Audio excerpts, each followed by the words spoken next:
시편 73편 1절부터 16절입니다. 오늘 본문의 배경이에입니다. 이 시편은 시편 제3권의 시작으로서 의인과 악인의 운명에 대한 고민을 다루고 있습니다. 또한 앞서 시편 1, 2권이 다윗 시편의 모음집이었다면 3권은 아삽의 시가 주를 이루고 있습니다.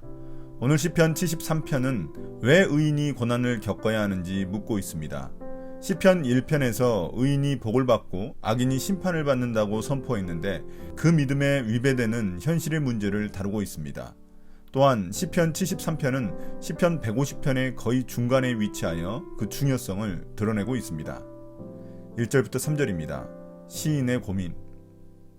하나님은 마음이 정직한 사람과 마음이 정결한 사람에게 선을 베푸시는 분이건만 나는 그 확신을 잃고 넘어질 뻔했구나.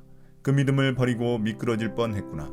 그것은 내가 거만한 자를 시샘하고 악인들이 누리는 평안을 부러워했기 때문이다. 시인은 정결한 마음으로 정직한 삶을 살아온 경건한 사람이었습니다. 그는 하나님이 자신과 같은 의인은 복 주시고 악인은 심판하신다고 믿었습니다. 그래서 그는 꾸준히 의의 길을 걸었습니다. 그런데 현실은 달랐습니다. 그는 악인들이 평안을 누리는 모습을 보며 믿음과 확신을 잃어버릴 뻔했습니다. 자신의 믿음에 따르면 평안과 형통은 의인에게 보장되어 있어야 하는데 오히려 악인이 누리는 모습을 보며 시기심과 부러움이 일어나 의의 길에서 넘어질 뻔했습니다. 4절부터 6절입니다. 악인의 오만한 모습. 그들은 죽을 때에도 고통이 없으며 몸은 멀쩡하고 윤기까지 흐른다. 사람들이 흔히들 당하는 그런 고통이 그들에게는 없으며 사람들이 의뢰당하는 재앙도 그들에게는 아예 가까이 가지 않는다. 오만은 그들의 목걸이요 폭력은 그들의 나들이 옷이다. 악인들이 누리는 평안과 형통이란 죽을 때까지 건강해서 고통이 없고 잘 먹어서 몸에는 윤기가 흐르는 것입니다. 그들은 보통 사람들이 겪는 고통이나 아픔도 겪지 않고 재앙도 일어나지 않는 것처럼 보입니다. 그래서 그들은 하나님의 도움이 필요하지 않다고 여깁니다. 그들에게는 오만이 목걸이이고 폭력이 나들이 옷입니다. 성경에서 목걸이는 높은 지위를 상징합니다.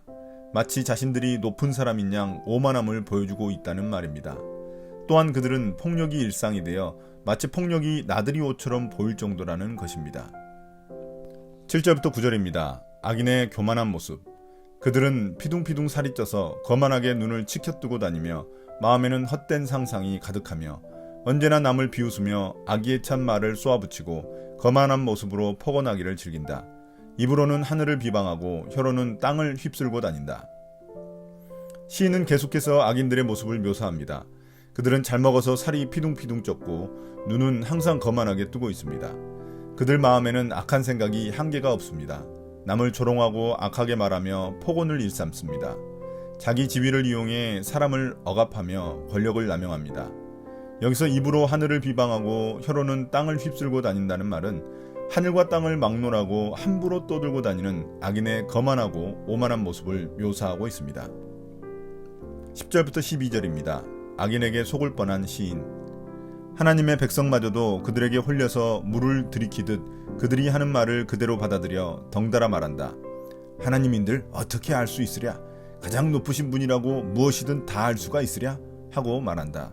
그런데 놀랍게도 그들은 모두가 악인인데도 신세가 언제나 편하고 재산은 늘어만 가는구나.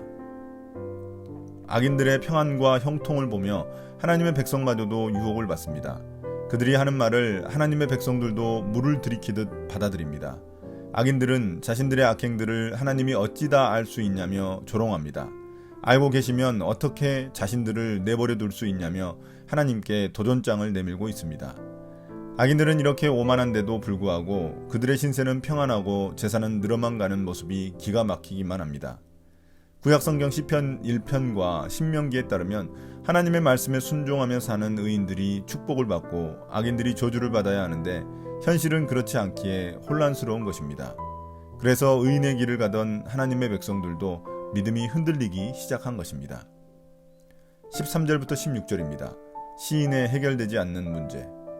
이렇다면 내가 깨끗한 마음으로 살아온 것과 내 손으로 죄를 짓지 않고 깨끗하게 살아온 것이 허사라는 말인가? 하나님, 주님께서는 온종일 나를 괴롭히셨으며 아침마다 나를 벌하셨습니다. 나도 그들처럼 살아야지 하고 말했다면 나는 주님의 자녀들을 배신하는 일을 하였을 것입니다.